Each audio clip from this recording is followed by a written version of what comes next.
Hi everyone, Mary here. Today is April 11th, 2020, and my husband is going to start making a lot of power tool noises in about 20 minutes, 15 or 20 minutes, so I may have to rush this along. I apologize I haven't gotten a video out. I've been going through my own stuff, just as you are. I'm doing a lot of purging and healing and going within, so I can't always do a video. I'm being pushed to today and not even sure what I'm going to say, but that's sometimes that's how it goes. So I'll just pull some cards and do a little reading for us. I can say that I'm not going to read on hurricanes until probably May because energies can change, and quite frankly, anybody who lives in a hurricane area should be prepared for a possible hurricane. I'm fairly certain we'll get something this year. I just don't know what it is, and I don't want to read on it until it's closer to the date. So thanks for understanding, and we'll get started. I'll pull a few cards. Okay, Heavenly Angels, please show us guidance for today, April 11th, 2020. The day before Easter Sunday. Thank you so much. Thank you, thank you. Eight of Swords, and we'll do 3 more cards. Okay, 3 more cards, please. Thank you. King of Wands. And 2 more.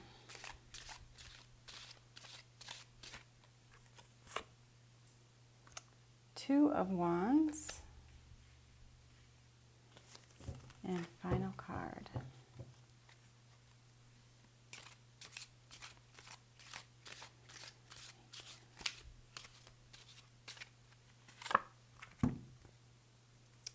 Page of Pentacles. Okay, let me just read the bottom of the deck here. The bottom of the deck, which is the overall energy for this reading, is the Nine of Pentacles. So this is earth energy, things you can see, touch, and feel. This could be, this is about abundance. So you may not feel abundant right now. I don't know many people who are. People are not working. I have no income coming in as well.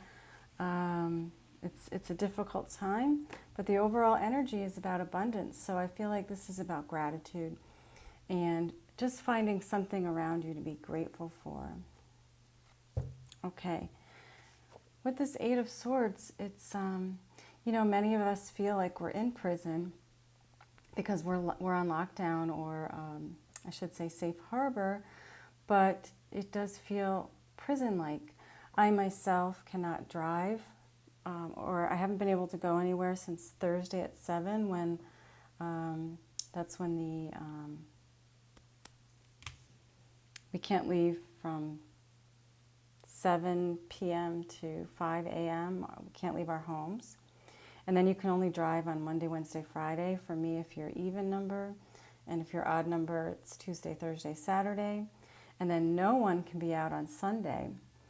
But because it's the holiday week of Holy Week, we've been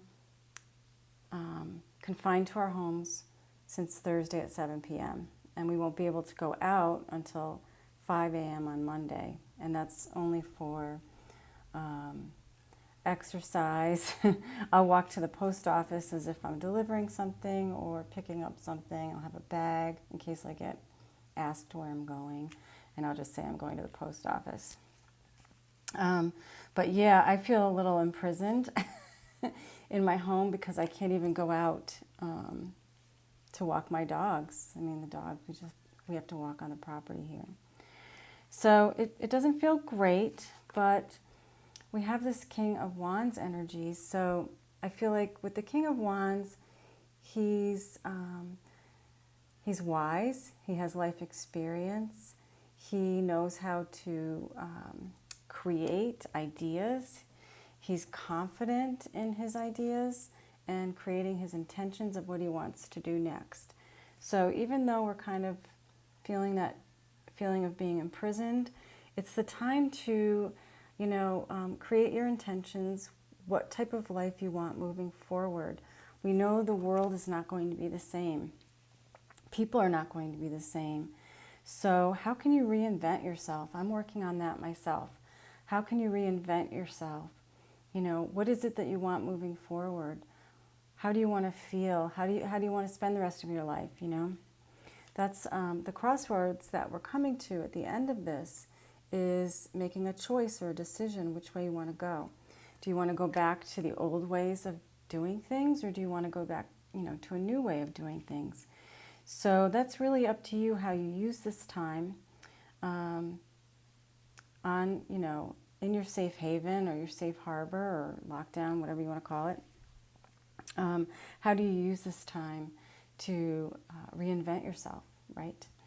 And then we have the Page of Pentacles. So this is the last card, and I feel like this is, pages are usually about messages coming in, and it could be a new message coming to you about a job, about a new business, something new that you want to start. So you may be getting a message or something in the mail. This could even be that $1,000 or whatever that everyone's going to get. I'm not sure we qualify, but it could be that you're getting something that will help you financially start a new project or something. It could also be the very, very tip of an idea, or the very earliest starting point of an idea that's coming into your mind as you gain more confidence about who you truly are and how you want your life to move forward from this point on. Okay. So let me pick a card. I'm going to pick a card from Colette Baron Reid's Wisdom of the Oracle. Okay. Heavenly Angels, please show us guidance for April 11th. Thank you so much. Thank you. Divine timing. The card is Tick-Tock, and it's number 30. So when you take the number 3, 3 is all about expansion, and that's what we're doing. We're expanding on a soul level. We're expanding our consciousness, and when it's divine timing, that's when you'll be able to leave this lockdown, or that's when things will change, when you'll be able to make a new choice moving forward.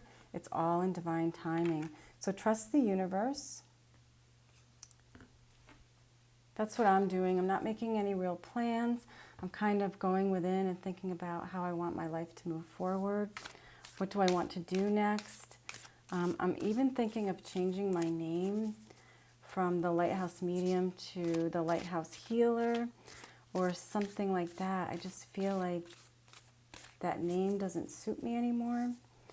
So those are the types of thoughts I'm talking about. So you may be at a crossroads where you have to make a decision, but you'll know when the time is right. So this time that we have to go within and to do that inner work. I'm still having dreams. I'm still clearing stuff that I thought I dealt with. Wow, a lot of stuff to clear. Oh my goodness. Okay, this is Kyle Gray's Angels and Ancestors deck, and it says, Star Ancestor, follow the voice of your soul. So we're expanding on a soul level, and as you're using this time to really connect with the divine, connect with your higher self, connect with your soul, and you're expanding your consciousness, and you're realizing that, there's more to you than meets the eye, and so you'll make a decision on how you want to move forward with more of your own truth of who you truly are. Okay, and from Archangel Metatron's deck, Heavenly Angel, please show us guidance. clarity, go within. I feel like a broken record. I feel like I'm saying the same things over and over again.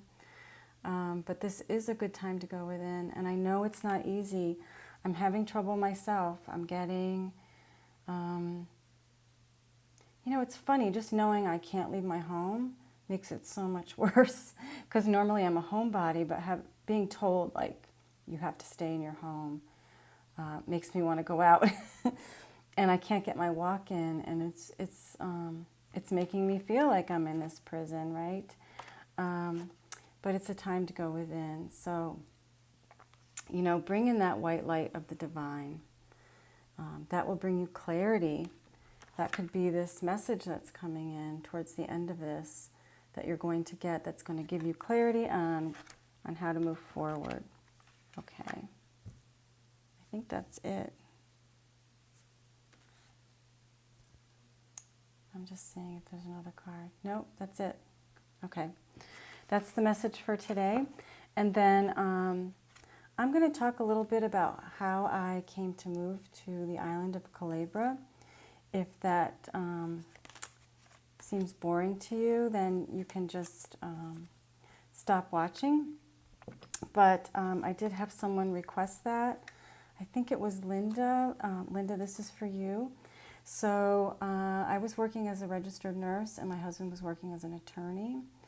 And his partner and best friend passed away. And I was just feeling overwhelmed by being on call all the time. And I was exhausted. I was also drinking too much, which, to be honest with you, could be one of the reasons I moved here. But I'll try to give it to you in a nutshell. We were planning on vacationing here in the month of February. So around Christmas time in December, I wanted to make a change. And I talked to my husband about both of us leaving our careers and starting something new that would be our very own. And we were just toying with different ideas like olive oil and vinegar and olive oil, just different business ideas. I just wanted to get out of the red tape of working for a big company. And then when we decided to go to Culebra, and we had already visited Vieques, our sister island, we visited Costa Rica. And in the back of my mind, I always wanted to do a bed and breakfast. I had done a small one in upstate New York on weekends and holidays for Colgate University, and I wanted to do something more full-time with that. And I didn't care about making a ton of money. I just wanted to make enough to live on. So as we were planning our vacation, I printed out 2 houses that were for sale here on Culebra, and I just had those photos up right on the wall in front of me where I was sitting at my desk, and I would look at them every day. So when we came to vacation here, we looked at those 2 homes, and we thought about just selling everything and moving. And the first house we looked at wasn't right, and then the second house we looked at was perfect, and we made an offer. And we didn't think it was that great of an offer. It was fairly low compared to the price they were asking, and they took it. And then when we got home, we put our house on the market, and we sold everything in our house. We gave away as much as we could. And it was within 2 weeks that we sold our house and got rid of things. And so we were home mid-February, and we had moved to Culebra by April 1st. So everything just fell into place. It was very easy. If it was hard and there was roadblocks in front of us, I would have been concerned, but it just felt too easy, and I knew it was exactly what was needed. Now, my human side that was drinking a lot was excited to come to an island where I felt like I could drink without being judged. So that's one of the reasons. I don't want to I want to be honest with why and of course I didn't know that until I until after I was sober, I realized, oh, that's probably why we moved here. But I was also guided to move here and was listening to my inner guidance. So there's a reason I moved here. And much of the land here is quartz crystal. This is a quartz crystal. And quartz crystal just magnifies everything energetically. So I feel like anybody who comes to Culebra, it's like everything is magnified energetically. So I just felt like I had to deal with a lot of stuff, specifically my sobriety. And so after 5 years here, I was able to get sober. And I've been here another 5 years. No, actually it was 4 years. 2011. Yeah, about 4 years here, where I was still drinking heavily. But we love the people here. It's about 2,000 people on the island. And during high season, with all the visitors, it'll be about 3,000 on the island. You know, thereabouts. So it was a good move for us. My family thought I was pretty nuts at the time, but they've always known that about me. I've always been a little different, and it was a leap of faith. Now that I'm here, I realize it was all part of my spiritual awakening, and I'm glad I did it. So, but you know, if I had known now if I had known then what I know now, I probably wouldn't have made the move. But it's a learning experience. It's much harder to live on an island than you would think. But now we're pretty used to it, so it doesn't seem that bad. So I hope that answers your question. Certainly my marriage is much better. We spend a lot of time together, but we also have our separate areas. I have my Reiki room, and I do my readings and things like that. So we're not with each other 24/7. I think that would not be good. I've heard that people who go into business together as a married couple, after about 3 years, break up. But we've been married for 14 years, so. All right. If you like these videos, please like, subscribe, and share. I'd love a comment below if you feel so inclined. And remember, I'm still keeping my 30-minute reading for $30 available while we're all in safe harbor. And if you'd like a reading, just go to you can just send me an email to thelighthousemedium@gmail.com. You could also go to my website and use the contact page as well. All right, please like, subscribe, and share, and I will see you next time. Take care. Namaste.